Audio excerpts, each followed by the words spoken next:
was having a chat this week with somebody. I like to quip, saying that I'm neither left-wing nor right-wing, I'm the middle finger.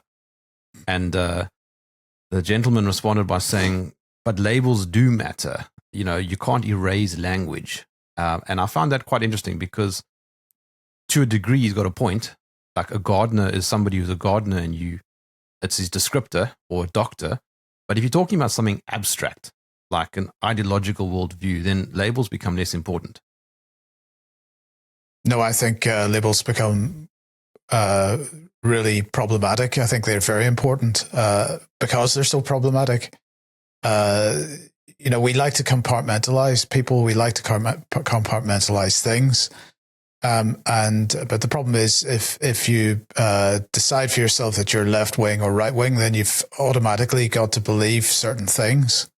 I mean, I'm quite proud of the fact that we've been equally accused of being right wing and left wing and so on, because this shouldn't be how the world works. That okay, I'm right wing, therefore I've got to support Israel, or I'm right wing, therefore I've got to be anti this or that. That's not how it works. We should be looking at each issue as it is, and having a conversation about each issue, and set this ideological nonsense aside.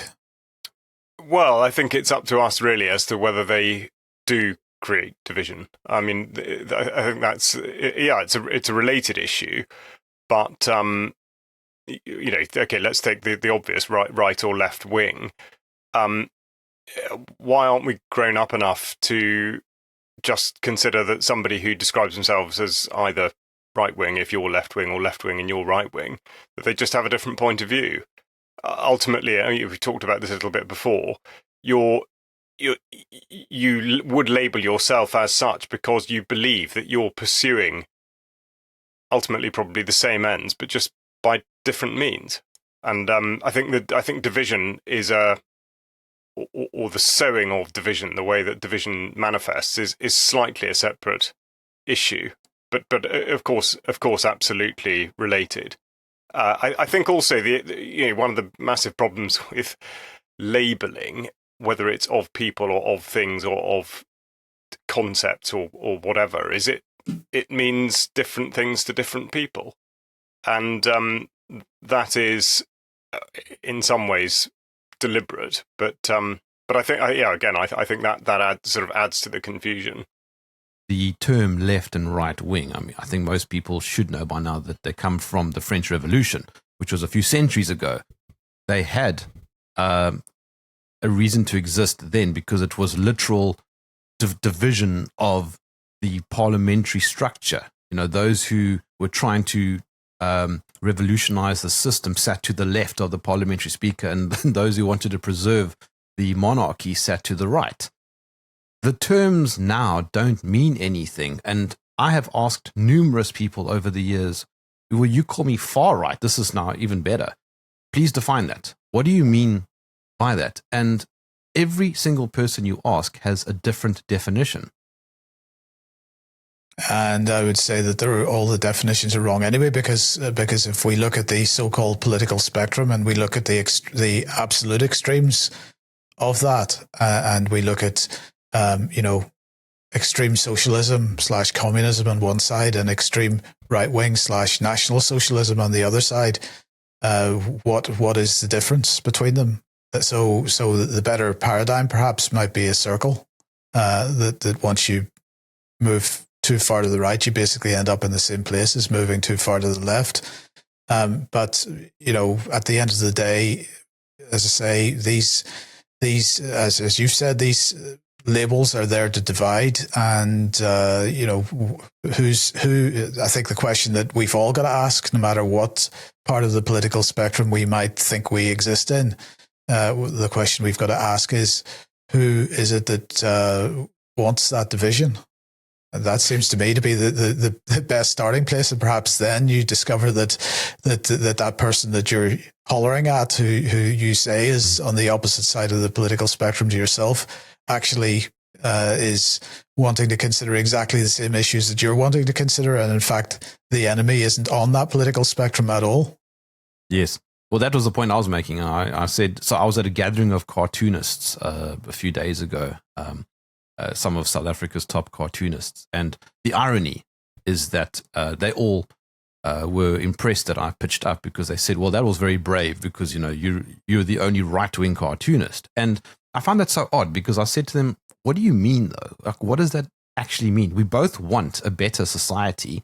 We both want a better world, right? We just have perhaps different views on certain things. And they still stuck in that sort of ideological paradigm. And it's bizarre.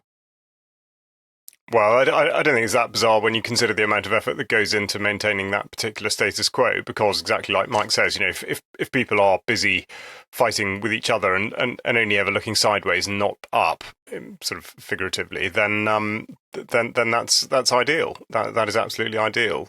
So yeah, I mean, inserting of labeling is I would have said, when it is done deliberately, it is for that very reason, and I totally agree. On the sort of continuum thing, I can remember one of the few things I remember from school that seemed to absolutely make sense. Looking at whether one was told it was extreme left or right, ultimately it is exactly the same thing, and certainly for the people within such a system that describes itself as one or the other, the outcomes are more or less identical. And I think we're seeing in a lot of so-called sort of Western civilized societies, we're seeing those points being reached, if not for everybody, certainly sort of in principle, the push, the drive for those spaces, those points on that continuum is absolutely playing out now, I think. I think the major issue here is that from bottom to top, we have this political division of, doesn't matter what country you're in either, you've got two major parties or two major ideologies at work here. But if we look, just taking two examples, the creation of the Soviet Union and the creation of Nazi Germany, and you find the same, when you actually do a little bit of digging, you find the same financial interests supporting both efforts. And so, that's okay. That's an extreme example. But this is how it works. We've got the same financial interests supporting both so-called sides of politics in all our countries. And so we end up with a false choice between, in the UK, between Labour and Tory, and increasingly it's a false choice, because increasingly it's obvious that it's a uniparty because they pursue the same policies. And so, the question that we've got to, I think, if we've got to persuade anybody of anything, it is to look a bit deeper at who is actually who is supporting and originating these ideologies in the first place. The one gentleman was chatting to me about, it doesn't really matter too much, but it was about hunting. And he said, but I completely oppose it. It's predictable that you would support hunting. And I said, how is that a political thing? Okay. I asked him, do you eat meat? He said, yes. And then there was a moment of silence, and he goes, yes, I understand that what you're about to say is that it's going to be a double standard here. But somehow this has been encapsulated into political ideology and, of course, division. Of course it has, because it's a mechanism of control. And so the fact is that we can't have those conversations because, let's put ourselves in the shoes of that person you were speaking to. We can't have that conversation because he's already, without thinking about it, and this is the key point, without thinking about it, he has already decided that he is against hunting and he's pro-abortion because he happens to exist in that particular political space.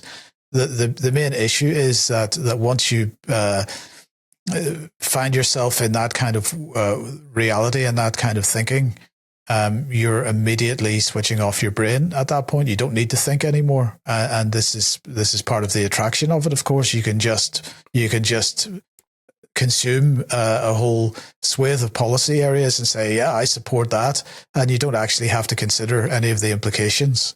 You just get on with it, and that's part of the problem. The problem is that for most people, they don't play in the game. That they're non-playing characters, to use that so-called right-wing term. and they don't think. We got to start thinking. Just as well for the people who do get stuck in these conversations, because otherwise you have to confront the rather unfortunate reality that if you say that you oppose hunting and therefore you don't want to see animals being killed, but you support abortion and therefore you do want to see unborn fetuses being killed, then that puts you in a slightly tricky position. But of course, that's not part of it. You're not supposed to think that much about it. Because you've outsourced your critical thinking. Yeah, totally and utterly. But it's it's brilliantly done, and also you see how the sort of the drawbridges drop at the appropriate moments when people. It's slightly different, but how when people are primed for such and such a thing, and the example now, I think we might have talked about this before, but the Labour government via what has been referred to as a think tank, but is in effect the Labour government, has said that they've just cracked it. You know, they've worked out how to stop this terrible scourge of illegal or the problems with legal migration, which is via digital ID. And the way that the ground is prepared for it means that people of all creeds, as it were, politically, should fall. It's sort of the trap is designed for everybody to fall into. And that again is another gift of the sort of labeling thing, because you can in effect sell the same product to different people by just calling it a different thing. It's wonderful. I mean, it never finishes. But I think a great counter response to the whole "Are you a left winger or are you a right winger?" Might be something along the lines of, "Well, if you can give me a definition of the term, then I'll tell you if I am." Yes. Yeah, absolutely. I think that should be should completely be the first response with any of these things. Yeah, exactly so. To define, well, rather than saying "am I whatever," say, well, what is it exactly that you think you mean by that? And then you do. I mean, frankly, that should actually, if people are open-minded enough and sort of can remain calm enough, that does lead into an interesting discussion. Because I mean, after all, what we're talking about now is not. I can't see that anyone would find this offensive, whether they consider themselves to be of the left or of the right. Just to examine what that does mean and why they think that such and such a thing conforms to it. And it reminds me actually of the conversation that you had with Vanessa Beeley I can't remember what it was, a couple of days ago. And she was talking about the differences, the imagined differences between, say, Donald Trump and Joe Biden with regard to war, or indeed Obama, or any of them. And it is incredible that there are an enormous number of people who will believe that because somebody has been sort of labelled as a peacemaking anti-war president, that therefore there won't be war, and they won't remember that there was war. And then you look at what has happened, and you see that the way in which this person is described and their administration is described is totally at odds with what actually happened. But people will continue to believe it because that's the packaging that the story has had. You mentioned emotional response. Why do you think people get so worked up? Yeah, I mean that's a good one. That is quite some conditioning, because exactly why would you? Why do people feel? And again, Donald Trump is an interesting one. A lot of people do seem to behave sort of like they know him, and we get this on UK column after the news. Not that we don't at all make a practice of playing the man and not the ball, but sometimes it is very much the case that you can look at one individual who has, for whatever reason, influenced the situation in a way that deserves scrutiny. And this is not meant to be a generalization, but there are invariably a number of responses to such a sort of talking point, especially in the news, about something that's perceived as, say, critical of the person, or negative about that particular person.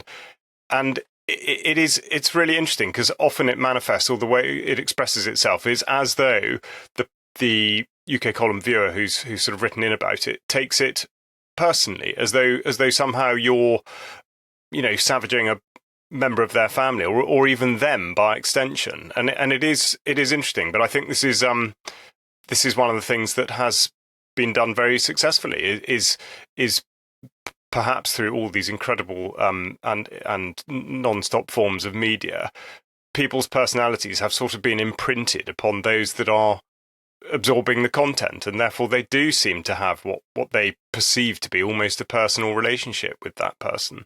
I think there's a number of issues here. The first is to follow on from what Charles is saying. Because there's so much chaos and so on at the moment, there's definitely a need in people for some kind of hero to come and save the day. There's no question about that. But on the more general point, there seems to be some kind of ingrained fundamental requirement in humanity to be a member of a club. It doesn't matter whether it's support for a sports club. You think of how motivated people get about football, for example, and how partisan they are. So it doesn't matter whether it's sports or whether it's politics or whatever it happens with, whether it's gender or whatever it happens to be.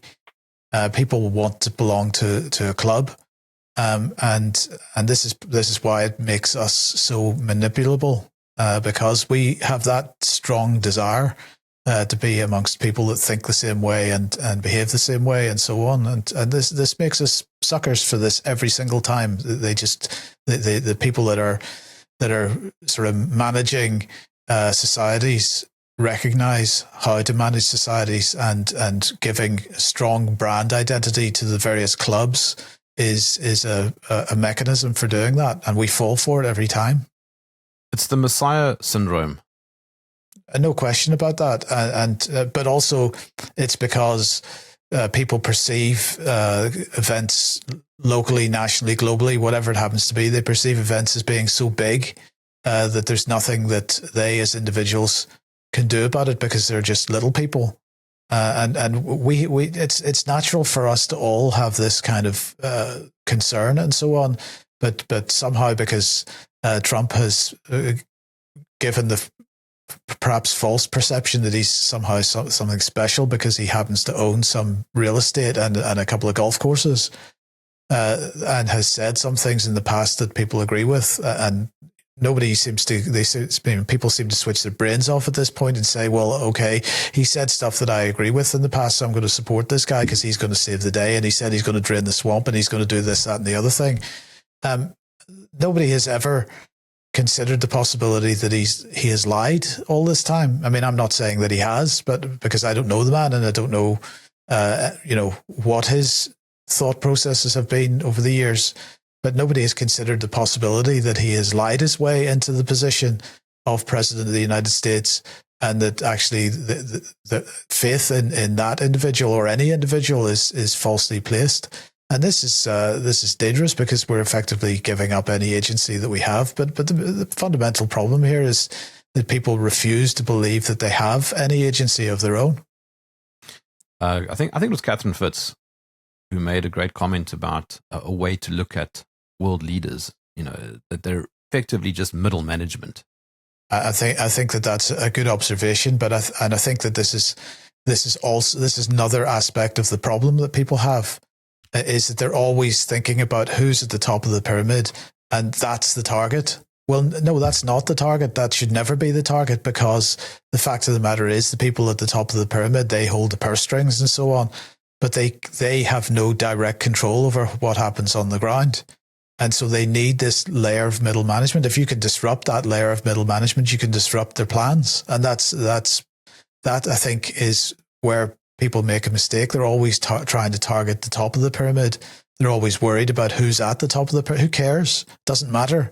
The fact of the matter is, those people are invisible, but the people that are visible, the people that are in middle management, they are there. They're the target, and that's who we should be targeting, in my opinion. We should also, I think there should be much more lampooning. I mean, the idea of a one world government is just so utterly preposterous. That it's laughable, frankly. And yes, all right, there are many, well-founded concerns that come with the idea of it and the sort of movement towards it. But it it does come down to the choices that you make and what you're able to put in place to make sure that you can deal with a situation as it presents itself, I think. Ian Davis actually makes a good point about that one world government narrative. I mean, I agree with you. I think it does seem quite preposterous. The world's a very big place.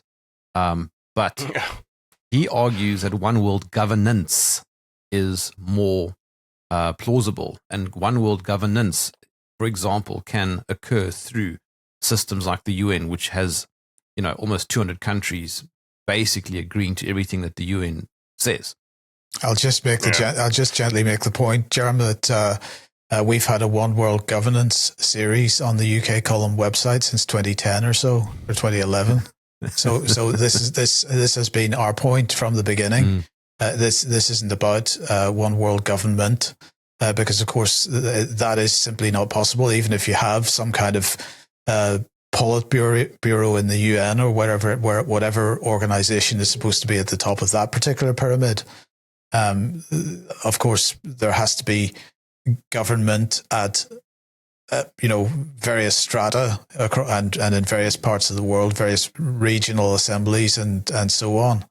But it's the governance framework which is the important thing. And of course, we would categorize digital ID and CBDC and these types of policy areas as being part of that governance framework. And it's the idea that that is decided in one location on the planet, and that therefore at a local level we basically have no say in how that framework is created and what that framework is. That I think is the dangerous thing, and this comes back to a whole other raft of issues. For example, the issue of diversity, which is presented as being some mechanism to protect minorities or make sure that people that are immigrants to a country are treated fairly, or that women are treated fairly, or whatever it happens to be. But in fact, I think we may have mentioned this before, but diversity is about breaking down the differences between peoples and between whatever section of society we're talking about, and that in the process of doing that, you actually break down the strength of the human, because strength comes from having different ideas and debating and so on, and we end up with better answers when we actually approach problems from different points of view. If we all think the same, and then we're weakening ourselves as a species, and that's dangerous. But it absolutely, governance and the governance frameworks are the things that we should be focusing on, not the idea of some kind of single government, which can never exist, as Charles is saying. The three of us are quite diverse. We have different views and we have overlapping views. That in itself is diversity. We aren't all zombies with precisely the same outlook on everything. Yeah, well, that's because again, these are points of division that certain people take advantage of for at multiple levels. I mean, the people at the top of the pyramid absolutely take advantage of that as a mechanism of control, but equally, people at the bottom of the pyramid take advantage of that just because it gives them some kind of public persona or whatever, and they stand and they shout at certain sections of the town or city that they happen to be in, and start shouting about enemy combatants and this kind of thing. So this is something that can be exploited in many, many ways. Now, I'm not going to say that I like everybody. I reserve the right to dislike anybody I like, but I'm sorry, dislike anybody I want rather than yes. But I'm going to do that. I personally would make that decision based on what they say and what they do, but particularly what they do, not based on anything else. I mean, at the end of the day, why would I care what religion somebody is? I mean, I grew up in a society that told me that I had to care what religion somebody was, and that was nonsense, and that was obviously nonsense for anybody that had a brain at the time.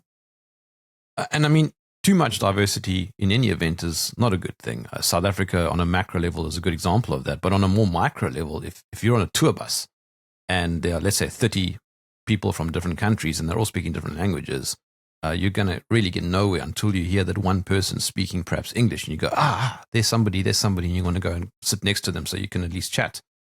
No, I don't think I agree with that. I think if how many countries do we have in the world? 170 something or whatever it is. Each of those countries, some of them have formed naturally. Some of them have formed because various empires have said this is your border. But nonetheless, those people have different languages often. But I think we made this point as well before. There are concepts expressed in some languages that are unexpressible in other languages. If we destroy those in the name of diversity, we say, no, you can't speak your language anymore because I can't understand you. You've got to speak English, or you've got to speak German, or you've got to speak French. Then, of course, you lose the concepts that are expressed in that language by those people. You lose that thought process, and that's what I mean when we weaken ourselves when we do that. So I take your point that if you're a stranger in a strange land, it can be difficult because you don't speak the language. But that doesn't mean that we should be all deciding to sort of lessen the range of. Yeah, that's not what I was saying. That's why I said on a sorry micro about level. That. That's why I said on a micro level. If you're on a tour bus, you're going to have a very, very boring time if you aren't able to communicate with everybody around you. Yeah, okay, but I think we got to get our terms right here because when you say diversity, that doesn't mean the same as when they say diversity, because when they say diversity, what they mean is the removal of diversity. They mean that in order to be accepting of other cultures and so on, you've got to change your culture. And so the aim of the game there is to turn everybody into the same thing. It's an example of this. If you look at any city in the Western world, in Europe, let's just say Europe, you will find the same shops in the same high streets. Everything looks the same. Now, this at a certain level is a great example of it. And it's horrible because you can't go to Paris, or you can't go to Berlin, or you can't go to Wrocław or Warsaw and see something which is in Wrocław or Warsaw. You can't see something which is Polish anymore. You can't see something which is German in Berlin. It's all the big multinational corporates. This is the effect of their meaning of diversity. With a capital D. Yes. And it's destroying cultures, and that is the point of it. So because the language that's being used with a certain section of society has been turned into something different. So the words might be English, but they don't mean what you think they mean or what I think they mean, and that's our problem. So the first thing that we have to do is to try to interpret what they're saying, and it's a silly thing to say perhaps, but often if you just assume that what they mean is 180 degrees out from what you think they mean, you may be getting closer to the truth. Yeah, but that dovetails to the start of this conversation with understanding labels and definitions. So we need to also be clear with our language. So when people speak like this, we need to first ask them, what do you mean? Yeah, well, that's where you can come off the rails quite quickly, because mostly people don't know. And that's unfortunately where I think this sort of conversation that starts out as well-meaning and well-intended can turn into something that becomes more contradictory and controversial than it should, because people are unable. I mean, it shouldn't be really regarded as a challenge, but people perceive it to be a challenge, as though you're immediately trying to undermine their point of view. But in actual fact, you're just trying to understand it. And like you say, going back to the beginning, the thing is that people, by and large, they don't understand. They know that such and such a thing equals far right or far left, or actually not really far left these days, mostly far right, and that's enough. That's all you need to know. You don't have to be able to qualify it. Yeah, it's pathetic. How disappointing to have to exist like that. Charles, so as you know, I did a conversation with Vanessa Beeley a few nights ago, and I got a very, very angry message from somebody after that. Oh, good. This is just anti-Semitic. How can you even platform somebody like this? She doesn't know what she's talking about. Blah blah blah. I'm so disappointed in you, and you kept on blah blah blah. And this is the problem that you were alluding to earlier. That people get so emotionally attached to these ideological worldviews. Yeah, I mean, on that specific issue, join the club. You know that happens without fail when there's any suggestion that that the state of Israel, which has nothing to do with Jewish people or the Jewish faith, we're literally just talking about the state of Israel. It is absolutely seen as somehow indistinct from criticism of Jewish people, and therefore it's the inference is that it's anti-Semitic. And I mean, and again, that term is completely misappropriated anyway. So yes, I mean it's very sad because people do get triggered by it, and they therefore don't think about what is actually being said. I'm not. I mean, I remember exactly Vanessa's remark, and I completely agree with her within the context that she said it, and saying that, because I mean, again, are people inconsistent? I mean, did whoever you were communicating with have a view on Kashmir or Western Sahara or any of the other many disputed territories over the world, and their how they sort of came to be? So yes, I think it's another excellent exercise in well, let's say labeling the fact that people, an enormous number of people that have never really stopped to think about it, and I'm not talking about people that are Jewish or have links to Israel, but people across the board are just conditioned into thinking of Israel as being the only country on earth that is somehow absolutely to be regarded as indistinct from anybody that is Jewish. It's a remarkable achievement to have been able to sow that mental condition across the world. But it's amazing because I mean, I don't know. Can you think of anywhere else that falls into a similar category?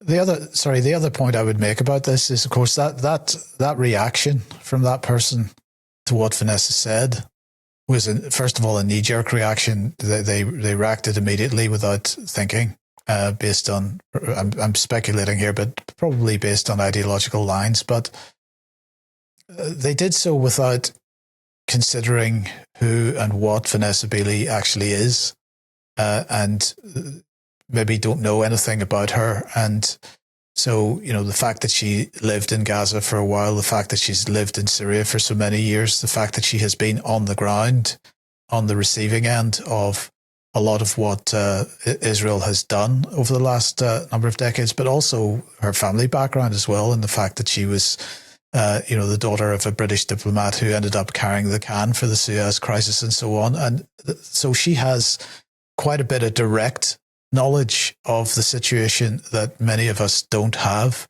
Most of us are reading about Israel from books. She has lived actually quite a lot of that, and so has a different perspective on things. And so whether we agree with her or not, and this is the point that I really want to make here, whether we agree with someone or not, we should be prepared to consider what they have to say. And by that I mean whether we agree with them as an initial reaction or not, we should be willing to consider what they have to say and actually find out a little bit more about why they're saying it. That helps to inform our future decisions. But I've always said, Jeremy, that if we're finding ourselves in an ideological situation and somebody says something to us which causes that that knot in our gut, and we just want to lash out and say something unpleasant about them. That's the point where we have to, in my opinion, actually challenge our own perceptions and our own, and we have to actually use that as a trigger for reconsidering whether our position is correct or not. And this is something that most of us don't do often enough or at all. We should be absolutely challenging our positions on things every day. Every time we make a statement or have a thought about it, am I right, or is there something I haven't taken into account here? Because that, if we aren't doing that, then we don't really believe in the truth at all. Mike, I think you're absolutely perfectly right to talk about. A comment from Vanessa should be seen as something coming from somebody who has seen what she's seen, researched what she's researched, and all the other factors. But I think it's unfair on Vanessa to think that there's the possibility that her view is in any way an emotional one, or one that's based on stuff that she's seen, because I think that takes away what the objective point she was making, which was about just giving land that wasn't British to somebody. I mean, she was talking about the creation of the State of Israel, which is a completely extraordinary thing, and rather than giving people the possibility of regarding Vanessa as being a sort of Arabist sympathizer and having any sort of interference with in her view of all the various aspects of her life that you reference, I think is a real issue, and yet we see this sort of both ways, whether it be in relation to Israel or exactly like you say, Jerm, with the issue of whether Islam is or isn't compatible with such and such a thing. But I think it does, because what I would say with Israel is, of course, the conversation with Vanessa specifically was about Christian Zionism, and again, that means that people are not taking an objective view. They're basing their point of view on something that they believe is the case from sort of historical biblical context, and that strips away the objectivity. So in effect, it becomes an emotional point of view, which I think is a dangerous thing. Asking the question actually is not a very good question, whether or not Israel has the right to exist, because a state exists or doesn't. Nobody can kind of enforce that right. What do you think? I don't know whether it is. I don't know whether it is. I think because, just to follow on from what Charles just said, the word that Charles used there was extraordinary. It's the way that project was done hasn't been done that way before or since. So I think it is actually quite a good question.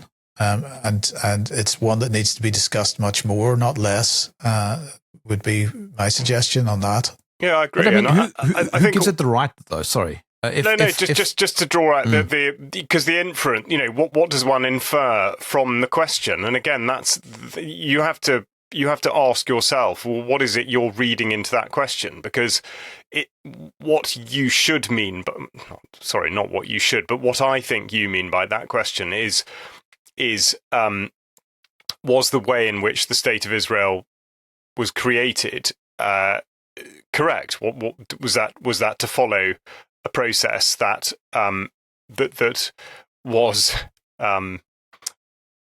sort of fair, legal, lawful, or any of these sorts of things? But ultimately, was it right?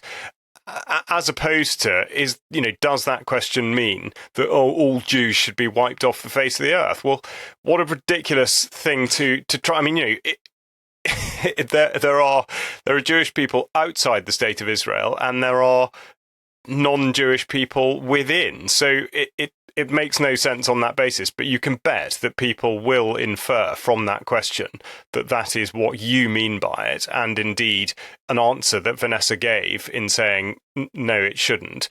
That people will say, oh well, she's saying death to whoever. I mean, which is just completely not fair or not the case. There was that band recently. Was it in the UK? Where they sang "Death to the IDF" or something, and they caused havoc. Yeah. I know, unbelievable. I mean, not unbelievable. They did it. Unbelievable that people can't think further than the end of their nose because. Did we not talk about it before? Anyway, but just imagine if they'd said if they'd sung "Death to Russian armed forces." Great, well done, guys. Well, same place next year. So yeah, it's just. It's pathetic. By the way, it's your country that pretty much created the state of Israel. Yeah, absolutely. But that's why.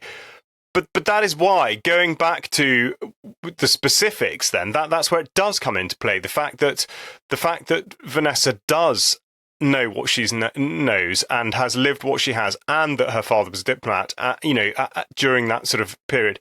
That's where all of this becomes significant, because we look at how history, as it's unfolding in front of our very eyes, is rewritten, and anyone, say teenagers now, will believe stuff that is absolute lies. From anything that's happened over the last couple of years. I mean, or look at where we are with climate change. The big one. People are absolutely conditioned into thinking something that is not true. She did concede, saying, "Look, perhaps it's because she has an emotional attachment to Jewish history." And no, I have much more time for people that approach these issues in that way than I do for people that have simply decided something because they actually have no historical attachment to the topic in any way, shape, or form. They've come to a certain conclusion because someone else told them that was the conclusion that they had to have. So someone like that, I think you can have a conversation with, but it's much harder to have a conversation with someone who has just taken a position without any kind of cerebral process at all, because there's no discussion. Patrick Henningsen and I were at a thing last night at Plymouth University, and it was a documentary film that was getting a showing. It hasn't been sold in the UK, so at this point nobody else can watch it unless there's another private viewing somewhere else in the country. But at this point, it can't be watched. And it's all about the militarization of the Arctic. And the premise is that this militarization is happening because of climate change, because the ice is melting, and therefore countries, there's this massive race to get control of that neck of the woods. Now, there's a whole raft of issues around that particular topic. And I've completely lost the thread of where I was going to go with that. What were we talking about? I'm enjoying your raft of issues in the Arctic, where of course there's no ice now, so it'd just be floating around with all your issues on it. Right. Yeah. So we go in, we sit down, and the first person who speaks is a senior lecturer at Plymouth University who's a climate lecturer, and so there's no discussion with him whatsoever about anything. And then the guy who's made the documentary has been working in the past on David Attenborough's series and so on and whatnot. And it's absolutely clear that he has managed to get this documentary made by himself on his own with no support on the production side, but with massive support on the NATO side. And he has ended up producing something which is an absolute propaganda piece. But my point is, the whole premise of the thing has come from this ideological standpoint that hasn't really been thought through, but it was the reaction from most of the audience which was really amusing because none of them had thought through the issues either.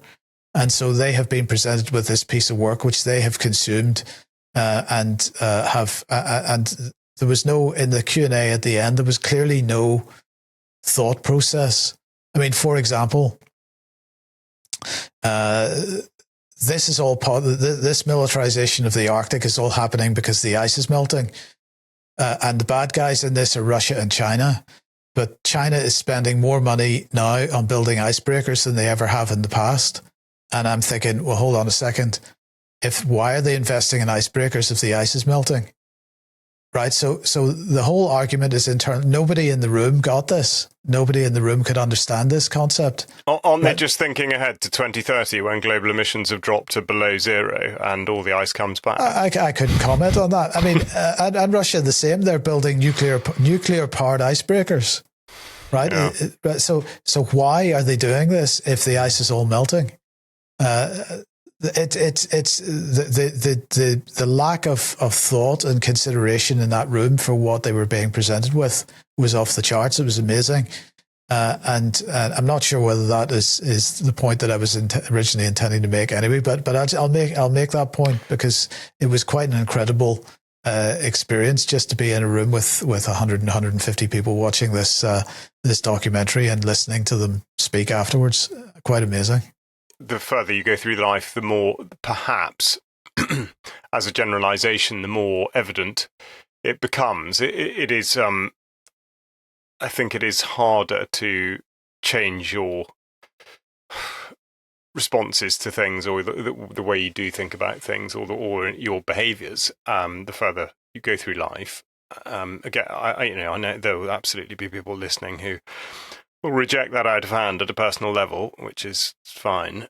But yes, I think by and large we are all conditioned by our experiences very early on in life. And I mean, okay, I don't know nearly enough about it, but there are people who speak very clearly about this in so far as what's imprinted on a child's mind or behavior by the age of 7, and it's very, very significant. And I think this goes back to the sort of the white hat thing or coalescing, or what Jason Christoff talks about with the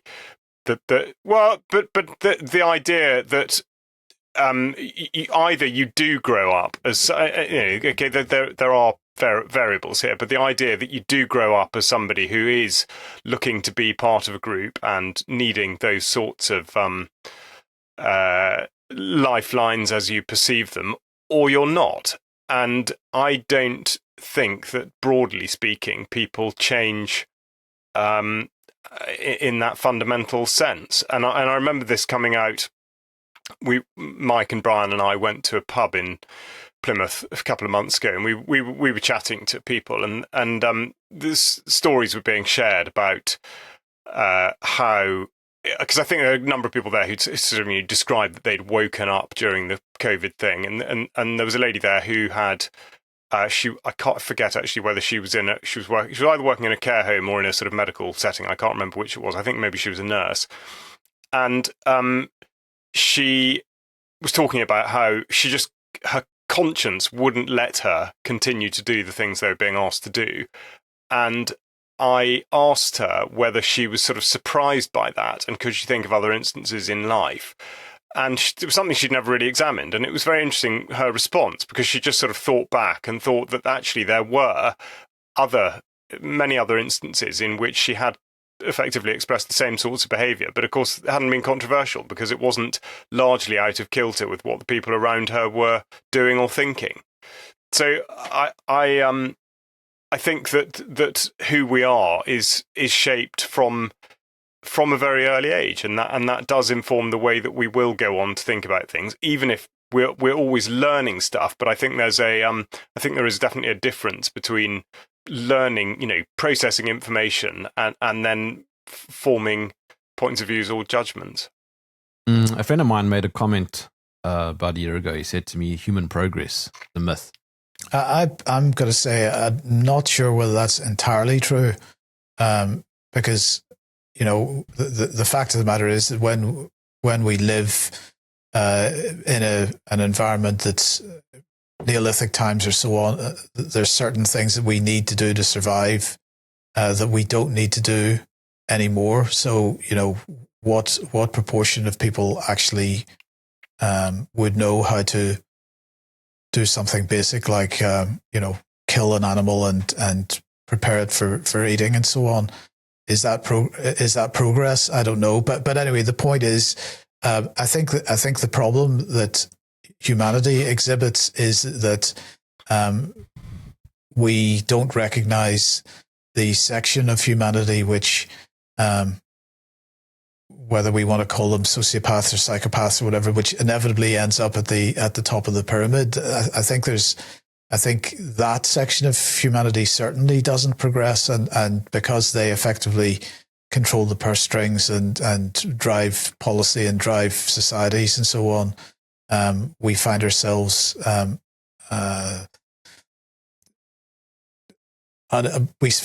unable to get rid of that particular aspect of humanity, and therefore we perhaps, maybe that's holding us back in some ways. I think we progress in some ways and we don't progress in others. I mean, I think it would be equally easy to argue that the fact that many of us don't know how to survive in certain circumstances anymore is a backward step and not a progressive step. But anyway, maybe Charles can say something about that. I absolutely will, because I take a very literal view of it. And I think, I mean, just imagine, the creator looking down upon the creations and going through, going down the list. Birds, they can still fly pretty much. They're good at, catching the things they need to eat. Fish, still swimming all right. Monkeys, they can still climb trees. Humans, oh no, hang on. No, they can't really run. They can't bend down and pick stuff up. They don't know what to eat. They can't climb stuff. Yeah, so no, I mean, this is a really serious point in my mind. I think at a species level, we have regressed terrifically, and I don't just mean physically. Yes, I do absolutely think that is a very, very serious point. And why? We talk about conditioning when one's younger. I mean, why do we just stop doing the stuff that we should be able to do? Why, when people get to the age of, I don't know, whatever it is, 15, if they've got a mobile telephone, or perhaps 20 if not, they just stop running. They stop swimming, they stop climbing, they stop doing all the sorts of things that keep you active. And I absolutely believe in a healthy mind in a healthy body. And again, mental capacity. The problem is that the physical stuff is easier to sort of articulate, because you can quite clearly see, that person can't do that, or I can't run a mile in whatever. The mental thing is harder to deal with, because you don't know what your mental capacity could be, because it's not possible to regard that. But I think we absolutely have failed. When you think of the way in which people could recite enormous volumes of poetry or song or whatever, we cannot do that now. So I don't regard it as progress that we've basically outsourced all of our capabilities. I regard that as a massive vulnerability. Look where we are now. We talk the entire time about the system being shut down, no money, no food, no whatever. But the vast majority of people are totally stuck because they cannot rely upon themselves or the small groups of humans that they engage or operate with in order to achieve that. So I know it sounds sort of basic and simplistic, but I think it should be basic and simplistic. And I think we are absolute fools to imagine that we can sort of tech our way out of it. We can't. And I'm afraid to say, I do take a really hard line on this. I think that it is an absolute abuse of the incredible sort of privilege of life to squander that by not absolutely making the best of all the capabilities that we have. We don't. One of our dogs was barking in the night, and I couldn't quite think what was going on, and only to find that there was a huge confection of feathers on the lawn this morning. Evidently there was a fox around the house. I couldn't hear it, I couldn't sense it, but one of the dogs could.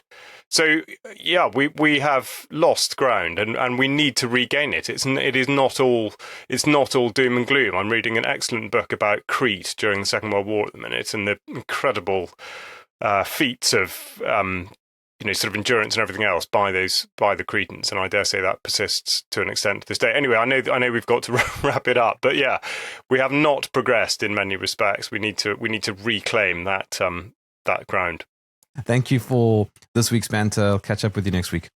Thank you. It's been fun. Jerm.